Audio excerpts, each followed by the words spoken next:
Good morning, and thank you for joining us. Today, we're going to talk about mortgage and the process of applying for a mortgage. I am Misha Miller, your trusted lender and preferred lender, and I am with the Lending Village. We're based here in Texas, based in Houston, Texas, Black owned brokerage, where we believe in consistency, communication, accountability, service, and quality, building sustainable wealth through home ownership. Here's my information again.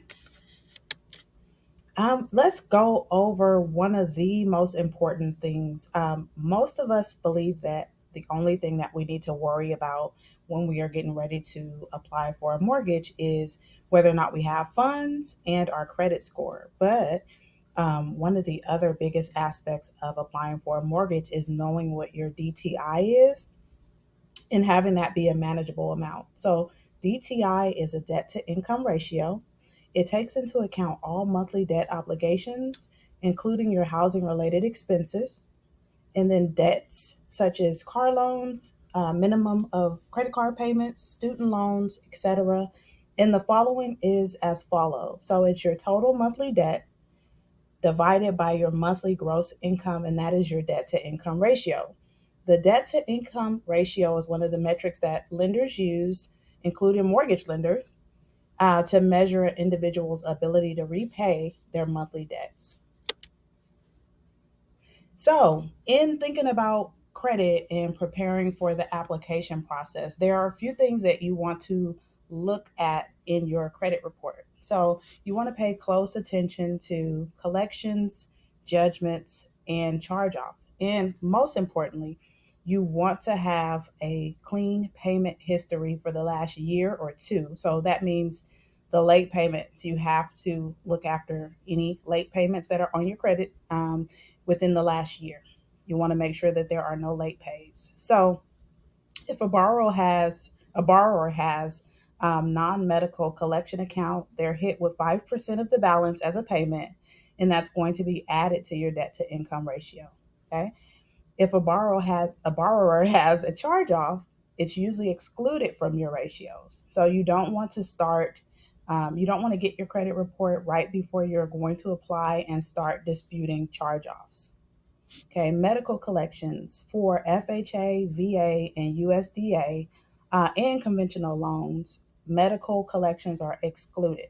Okay, if a buyer has any judgments, they must be paid at or prior to closing. So, the different types of mortgage loans, and there are many.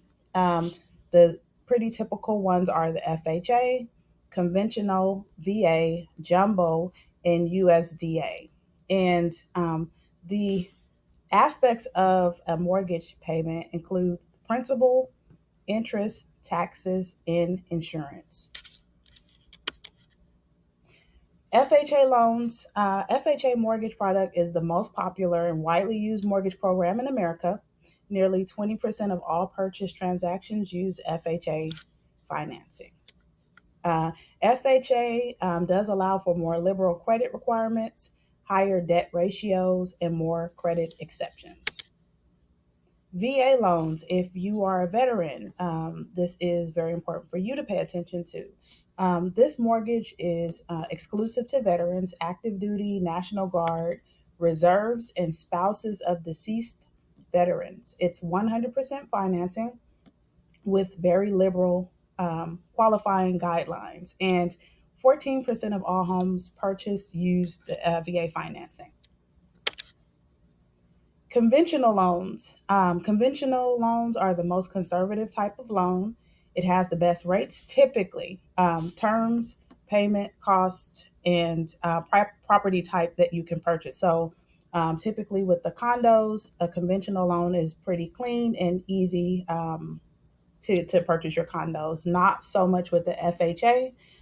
You do want to be very careful with looking at condos with the FHA, making sure with your lender that the condo is eligible for FHA financing. Okay, minimum of 3% down. You must have a higher credit score, the higher the credit score, the better the terms are going to be.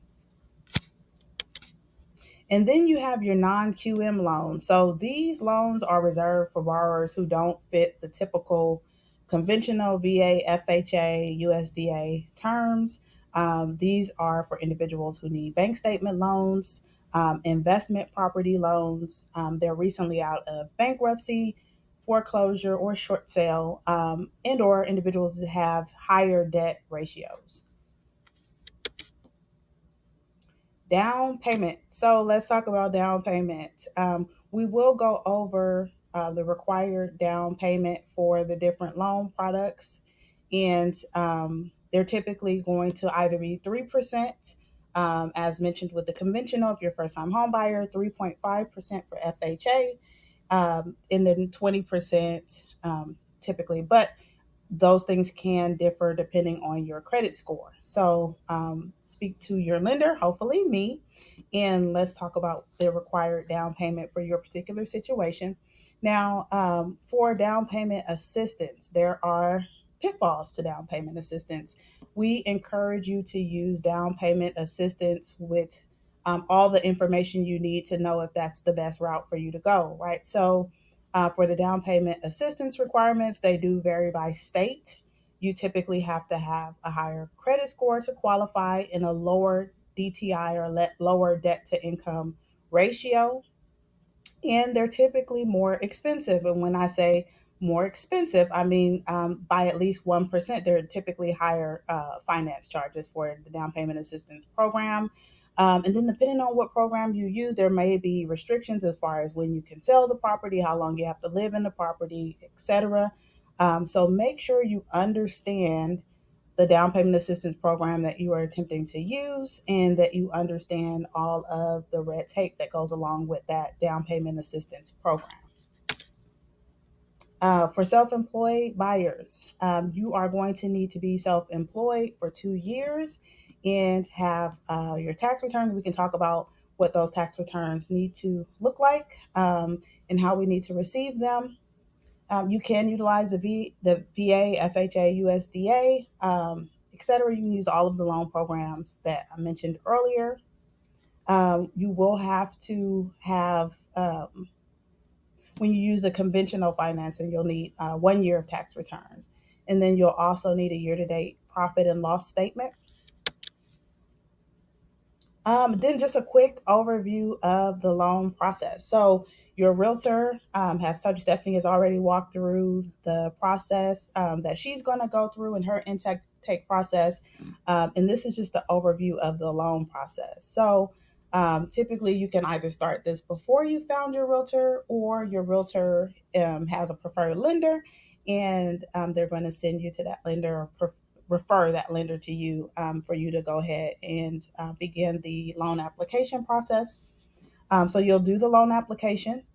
We'll pull a soft credit pull and go ahead and work on a pre-qualification based on your stated income, and what you've put on the loan application. The pre-qualification, Stephanie already went over, is different from the credit pre-approval. So you'll get the pre-qualification, and then you'll get the pre-approval once we start to receive documents and we can substantiate your income and all of your other assets, etc. And then you're going to start shopping for your new home. Okay. Once you've shopped for your new home and you found one or two that you like, and you go under contract, that's when the real work will begin. And then you'll go through all of the during contract process, and we'll go over that in a little more detail. And then you're going to be working to get to the closing table. And then eventually we'll be celebrating because you'll get the clear to close from me, your lender, and then we'll get your loan funded.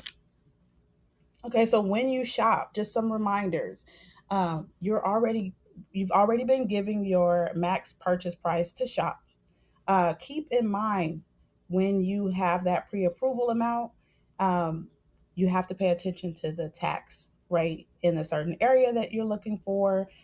Be aware of any HOAs that you must pay to live in a particular community. And you're going to want to take all of that into account when you're thinking about the affordability of your home. We strongly advise you to have your realtor send over the MLS listing sheet when you have gone under contract. Or actually, before you've gone under contract, we want to see that MLS sheet for any offers that you plan to put in, so that we can look for any red flags or anything that we should make special note of. And then we want to go ahead and calculate the total payment based off of that particular property, so that you have accurate numbers. Nobody likes surprises. And then I prefer you not make any offers on a property until I've reviewed the property that you're going to put an offer in. Yeah, but if you don't, we'll take care of that on the back end too. Okay, so now you're under contract, and this is when the loan party actually starts, right? You are going to hear from the LOA, the loan office, the loan assistant. You're going to hear from myself. We're going to be requesting documents. We may call you. We're going to need a quick follow up. We're going to need you to answer your phone, return calls in a timely manner, and or text back, and or turn in additional loan documents. Okay, so the loan officer at this time is taking over the file. We're going to establish communication now between yourself, me, the loan processor, the loan officer assistant, the title rep at the title company, and your insurance agent, which you should have identified who you are thinking that you might use for insurance. Okay. And then you're going to receive your initial loan documents and have your loan disclosed. Excuse me. You're going to want to read over everything, ask all the questions that you need to ask, sign and return things pretty quickly. And we are going to order your appraisal, and I believe that's already been talked about while going through the home buying process, because that's a pretty important aspect of the home purchasing process. And then eventually your file comes back out of underwriting. The loan processor and the loan officer assistant reaches out to the borrower to clear any conditions. And conditions are items that the lender has put on your file, additional documents that they need, additional pieces of information that they need to validate anything that is missing, or they have questions about. They will put on the file as a condition that we'll have to clear in order to get the clear to close. Okay. Then finally, we are clear to close and working towards funding the loan so you can get the keys and move into your new home. Okay. So the lender issues the final approval and releases the funds, disperse the funds to title. Buyer signs the closing package either at the title company or via a mobile notary. And then after the closing package is reviewed by the lender issues authorization to release the funds to all party. Then everybody celebrates. You take your pictures, you post them on all your socials, and then you're in your new home. Just wanted to remind you that the Linden Village is an equal housing lender licensed to write mortgage loans in the following states. We are licensed here in Texas, Alabama, Florida, Georgia, South Carolina, and Virginia. And we are looking forward to helping you build generational wealth. Again, I am Misha Miller, your preferred and trusted lender with the Linden Village. I hope you have a wonderful day, and reach out to me with any questions that you might have about the loan process.